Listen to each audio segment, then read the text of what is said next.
ప్రపంచంలో ప్రతి దేశానికి తన ప్రజలను పాలించడానికి ఒక విధానం ఉంటుంది. ఆ విధానంలో అత్యంత ముఖ్యమైన భాగం పార్లమెంట్.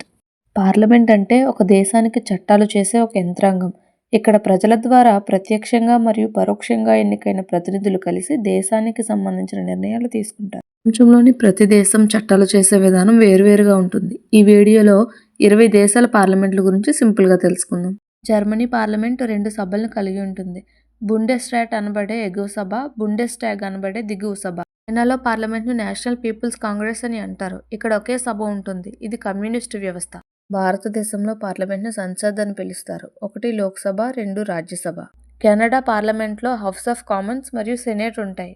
జపాన్లో పార్లమెంటును డైట్ అని పిలుస్తారు. ఇక్కడ ప్రజాస్వామ్య విధానం ఉంటుంది. అమెరికాలో పార్లమెంట్ను కాంగ్రెస్ అని పిలుస్తారు. ఇది హౌస్ ఆఫ్ రిప్రజెంటేటివ్స్ మరియు సినెట్ని కలిగి ఉంటుంది.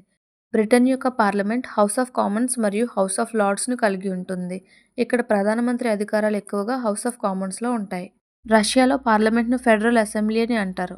ఇది స్టేట్ డ్యూమా మరియు ఫెడరేషన్ కౌన్సిల్ని కలిగి ఉంటుంది. ఆస్ట్రేలియా పార్లమెంట్ను ఫెడరల్ పార్లమెంట్ అంటారు. ఇది కూడా 2 సభలను కలిగి ఉంటుంది. ఫ్రాన్స్ పార్లమెంట్ను ఫ్రెంచ్ పార్లమెంట్ అంటారు. ఇది 2 సభలను కలిగి ఉంటుంది.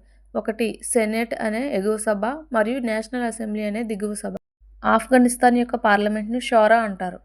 బంగ్లాదేశ్ యొక్క పార్లమెంట్ను జాతీయ సంసద్ అని అంటారు. నేపాల్ పార్లమెంట్ను ఫెడరల్ పార్లమెంట్ అని అంటారు. ఐస్లాండ్లో పార్లమెంట్ను ఆల్ థింగ్ అని అంటారు. ఇది ఒకే సభతో పనిచేస్తుంది. ఫిన్లాండ్ పార్లమెంట్ను ఎజుస్కుంటా అని అంటారు. డెన్మార్క్లో పార్లమెంట్ను ఫోల్కెటింగ్ అని అంటారు. ఇది ఒకే సభతో ఉంటుంది. ఇరాన్ యొక్క పార్లమెంట్ను మజ్లిస్ అని పిలుస్తారు. ఇజ్రాయెల్ యొక్క పార్లమెంట్ను నెసెట్ అని అంటారు. ఇది ఒకే సభను కలిగి ఉంటుంది. మంగోలియా పార్లమెంట్ను స్టేట్ గ్రేట్ కురల్ అని పిలుస్తారు.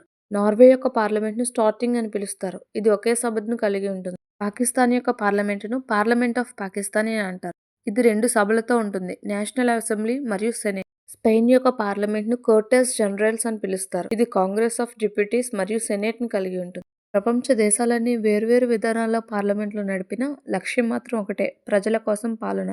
కొన్ని దేశాలు ప్రజాస్వామ్యంగా ఉంటాయి, కొన్ని దేశాలు వేరే విధానాల్లో నడుస్తాయి. కానీ చట్టాలు రూపొందించే కేంద్రంగా పార్లమెంట్ కీలక పాత్ర పోషిస్తుంది. ఇలాంటి మరిన్ని ఆసక్తికర విషయాల కోసం మన ఛానల్ని సబ్స్క్రైబ్ చేయండి.